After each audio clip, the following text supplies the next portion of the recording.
Hello, everybody. Good afternoon. This is Steve Rao, the host of the Leaders and Legends podcast, and I'm here today with the leader, Randy Voller. I want to welcome you to the studio for this live show, our Leaders and Legends podcast, and welcome to the show. It's great to be here, Steve, in the afternoon. Well, and we want to thank everyone here at RadioNyra for everything they do. It's great to be here. We're going to go ahead. Randy Voller was the mayor of Pittsburgh from 2005 to 2013. He was the chairman of the Democratic Party from 2013 to 2015. And he also has been an entrepreneur. You've real estate, you just do so much. You've worn a lot of leadership hats. Tell us a little bit about yourself and what you've learned in these roles. I'm wearing a hat today, yes. Of course, I've lost all my hair because I've been in leadership. One of the things they don't tell you is you start out young and you age gracefully or not, depending on how much stress you have to endure. But I would say that one of the things I've learned is when you're working with people, you want to really get a sense of if people have the courage to actually do what needs to be done. And so I've often made this analogy that if we've watched The Wizard of Oz, we all know what they're looking for, right? We want to help Dorothy get home, but she goes to the Scarecrow needs what? A brain. Right? She goes to the Tin Man needs a heart, and the lion needs courage. What you want are leaders in your community who take all three of those characteristics and can combine them, because it's okay to have smart leaders, but if they don't have heart, that's no good. And it's okay to have, leaders with heart and courage, but if they have no brains, that's awful. What you really want are leaders that have brains, leaders that have heart, but the courage to make the decisions. Okay, that's really great. And we want to, on this leadership, we want to learn from your perspective of leadership.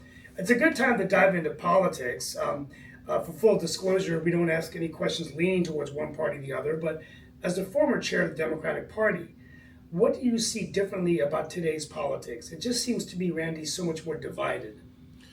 Well, I think the main difference now is that these platforms that when you and I are coming up, they didn't exist and they were nascent. I'm talking about, Facebook or X or Instagram or YouTube or any number of TikTok. They didn't exist, and now they do, and they can essentially do what gerrymandering does for politicians. They use algorithms to essentially choose what I want to read, so we're already being separated on the basis of an algorithm, which didn't exist before. And it's bred, I think, the cynicism that was planted years ago has become more of a problem, and where people just will say things like, they're all the same, or you know what, I just don't vote because I don't believe in the system, or I have no hope. That's on the basis of a cynicism that was planted. We're not born cynics. Yeah, and by the way, we want to try to keep this as a casual conversation. You run a wonderful program called On the Porch. I do. I love the title of that, On the Porch. But that's a good segue to my next question as we look at the division on both sides, both Republican and Democrat. A lot of voters down the middle, undecided, unaffiliated voters that don't know where to go. How much? Now I'm gonna give you a YouTube video I saw, a homework assignment to go watch Jeff Daniels in the newsroom when they ask him, "Is America a great country in the world?" And he's surprised when he says, "No, it's not." And he goes and talks about all the statistics of why we're not great. But then he comes back to the fact that we used to be a great country when we were informed. Where I'm going with this is the social media. Are people getting their information so much from these platforms? Do you think that the technology is actually keeping us more divided? Well, I think in one sense, if you're cynical about what people call mainstream news, right, and you're looking for other sources, well, how do you vet the other sources? I mean, it's known that folks that are influencers are getting paid by increasing their viewership and then selling ads, right? Product placement, but who's to say that the person that you're watching is qualified? And I guess to build upon that, there's this idea that has become endemic in U.S. culture that we somehow don't trust experts. I personally don't understand that, because when I grew up, I admired experts. My father was an economist and engineer. I admired that. He was German. Maybe it was in the genes, but I mean, he he always looked at problems as not something to shy away from, but something to attack head on, or maybe to reverse engineer. But now we have this sense that if you come and say that, hi, I'm Steve Rao, I'm an expert in X, immediately they're attacking you for being an expert, and they want to find somebody that doesn't know anything about the topic. Well, I don't know what you feel about this, Steve, but I don't want to fly in an airplane that was designed by someone that wasn't an aeronautical engineer. Yeah, no, that's a conversation. We're all surprised about United States Congressman Roger Krishnamurti not winning his election in Chicago as a 10-year congressman. So experience, I think a lot of times may not be meaning as much anymore. Well, let's talk about experience for a second. When my father used to bring in young engineers, and then bringing people off the plant floor. This was a steel company, and sometimes someone would say, "Mr. Voller, I've got 30 years experience," and my dad would say, "No, you're not a master. What you've had is you learned one thing in 1 year, and you've repeated it for 30 straight years." So sometimes folks that are experienced haven't grown in their career to become a journeyman and become a master at their trade. And that's why raising consciousness in leadership, and that's why striving to learn is so important. And that's what I'm fighting against. I don't believe in this concept that we shouldn't be learning and bettering ourselves. We should always be trying to learn and better ourselves, and we should understand that we don't have all the answers. I never thought I did, and I know you didn't think you did. That's a great segue to my next question, but I'm going to end the political conversation with just your advice as the former chair of the party. We're going to dive a little bit into your experience as mayor, focus more on Chatham County. What do you think, we're in the midterms right now. President Trump just addressed the nation about the war. What do you think Democrats have to do to win these midterms, and what do you think they have to do to win the White House back? Well, this is one of those cases where you just let your opponent keep talking. Because, if the Democrats will just come out there and lay out a positive vision, for example, I've been working on something called the National Infrastructure Bank, and we actually have a bill in Congress with 56 co-sponsors. This is actually about rebuilding our country, not increasing the debt, not increasing any deficit spending. It's actually going back to what Alexander Hamilton started with, all the way through FDR, Truman, and Eisenhower, what built our interstate highway system, actually having an infrastructure bank. The rest of the world copied what we did post-World War II and built this really amazing middle class. And mind you, having a strong, robust middle class is not the natural state for our species. It's something that happened after World War II. And part of it was having an actual infrastructure plan, an infrastructure bank, and I'm working on that. Having a positive plan like that, where you can show people how your community can actually access, cheap money to address these needs, whether it's water or sewer or affordable living or broadband or roads or anything you can think about, that's a positive plan. Sure, we can criticize what's going on with the administration, but criticism alone isn't going to win you seats. But playing devil's advocate, as an analyst of the show, as the host, I always have to give the other side. So I'm going to refer everyone to a book written by Ezra Klein. Yes. My daughter's also with the New York Times now as a journalist, but he talks about that very point, right? I mean, when you look at the Rural Electrification Act, they put electricity in. We modernized thousands of airports, under FDR. But the Democrats aren't getting a lot of the infrastructure done. I mean, that's what Ezra Klein says. $25 billion on broadband that Biden was wanting to spend, and only a few million have broadband, right? I wonder what it is. But that's not about the idea, Steve. That's about the implementation and the structure that exists in government. What he's talking about is when you have a big plan and a big idea and you pass a law, getting that actually all the way through the process and getting done. So I know that from working with you as an elected official, I look at people as having like the 3 Ps, right? There are your, process people. I call, sometimes they're process Nazis. They're really into process, and they're also in political parties as well. And then there's your policy people, right? That write these white papers. Ezra Klein's a policy person. Yeah. Because I like to build communities, and I'm a real estate developer, and also was a mayor of our community in Pittsburgh, which is a growing community in Chatham County. I like to do the 3rd P, which is promulgation, and that really means get things done. Now, you want leaders that have all 3 of those. You want people that want to have good, clean, processes that are not corrupt. You want to have smart policies. But ultimately, you want to get things done. Right. And one of the big problems that you just pointed to is Biden had great processes and policies, but they weren't able to get it done. An infrastructure bank, though, is different. It's a bank. You know, Pittsburgh could go in and say, we want to borrow money and we're going to get it done. You're not relying on the government to give you anything in that case. And in fact, the original bank that we had that started with FDR was actually started by Hoover. And of course, Eisenhower's a Republican. This is a bipartisan idea because no matter who I represented and worked with as a mayor, nobody ever said, give me as much dirty water as you can supply, don't fill potholes, I don't want sidewalks. When it comes to infrastructure, it's nonpartisan. It benefits everybody. We'll bring it back. There's so much to unpack on this political question. Well, let's dive really in. We have a few minutes left with you. You were mayor of Pittsburgh. Yes. For those of us listening to the show, Chatham County, they're saying, is eventually going to become the next RTP. What are some things going now in Chatham County that we should be knowing about? I mean, real estate, housing, businesses. I mean, it's just amazing. One thing, I mean, I know I'm on this amazing station here that's going out to the Indian community.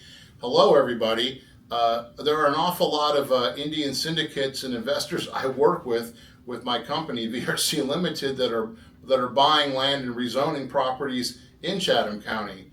Of course, one of the things people are looking for are cricket fields because there is a burgeoning, cricket pot. People want to play cricket, right, in the Triangle. Absolutely. But what I think what the community recognizes is that you've got close to 1.2 million people over here in Wake County and about 85,000 people in Chatham County, and this big beautiful lake, Jordan Lake, and the park right there, which acts as a natural buffer. Just by osmosis, you're going to get people. And you got 170,000 roughly, maybe in Orange County, 300,000 plus in Durham. So you get my point.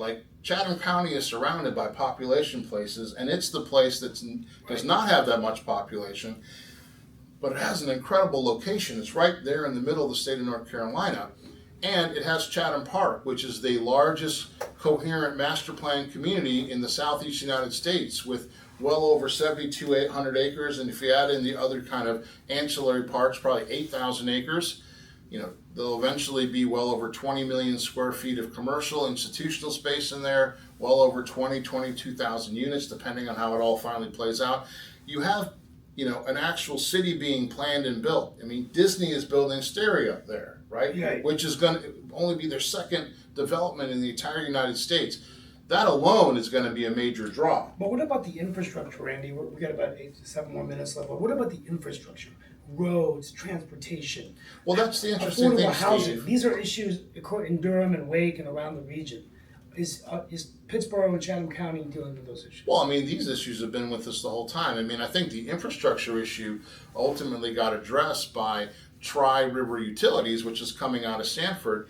You've got, Sanford, Lee County now doing Chatham County, Siler City, and Pittsburgh, and I think they're supplying water to Fuquay Varina and Holly Springs. So you have one, coherent and coordinated utility provider, and that's a big deal. And you still have the Western Wake Partnership that I started in 2006. Now, one day you're going to get a water treatment plant there, but that has, Morrisville, Cary, Durham in there, of course, Tri-River in there, Owasso. That will supply drinking water eventually to the Triangle. As far as the roads, I mean, we started adopting plans when I was mayor to address this, and they're being built now. And this is what I tell elected officials when I talk to them on my show or doing things like this or showing up for a chicken dinner. I say, look, you're going to plant seeds now that are going to be harvested by future generations. You have to think of yourself as a farmer because you're not going to get the credit for it. But if you sit there and fiddle around and do nothing, you're going to have a bitter crop in the future because there will be nothing to harvest. What's going on now around Pittsburgh and Chatham County we are harvesting things that many leaders, including myself, but folks I worked with, have been working on for 20 years. Yes. And their challenge is to address the needs that you're describing for the future. The affordable living challenge, by the way, has been something I've been working on and is known about since 2005. The problem is willpower. We have a lot of real estate entrepreneurs on the show, that do different things. What is your take? You're a real estate developer. What are we seeing in terms of commercial office space? Are we seeing costs are rising, or these are all issues, that you're dealing with in development, correct? Yeah, what I'm going to tell you is I'm a part of Realtor Land Institute, so I went down with Eric Andrews from Pittsburgh, and we're both with RLI for the Carolinas, to San Antonio to the national conference. Saw an incredible presentation at the end of it from a nationally known professor of economics who's been studying housing and real estate for 50 years. He had 5 bullet points for restoring the housing market, and he made an interesting point in this presentation, which was, we were producing the same level of housing in the 1960s as we're producing now, except we have twice as many people now. So we're way behind per capita nationwide for housing. And he said, look, he had 6 bullet points after all of his studies that would help address housing, which would help address the affordability issue. 1, provide depreciation for land development costs. Right now it's capitalized, so you don't have an accelerated depreciation schedule. When that is done, the last time we did it was from 1981 to 86, before Reagan did the Reform Act of 86. You had a lot of development in commercial buildings, the commercial sector. It was very effective. Streamlining residential development approvals. You and I both know that they can be bogged down. Big tax credits for home builders. Now people are going to say that, wait a minute, tax credits for home builders. Well, we've done tax credits for solar, for wind, we've done it for the oil industry. What if we did it for the building industry and actually provided targeted credits to get that affordability? Okay, renovation of old neighborhoods. And here's 2 that a lot of people, when they hear this, they're like, what? More manufactured housing communities, Right. more RV parks. And he made this point about the RV parks. In their studies, 50% of the RVs in the RV parks were permanent. Roughly 40% were people that were there for 3 years that were working on building projects, and about 10% were snowbirds. So essentially, in many communities in the United States right now, especially in the Southeast, RV parks are a form of permanent housing and could be a form of affordability.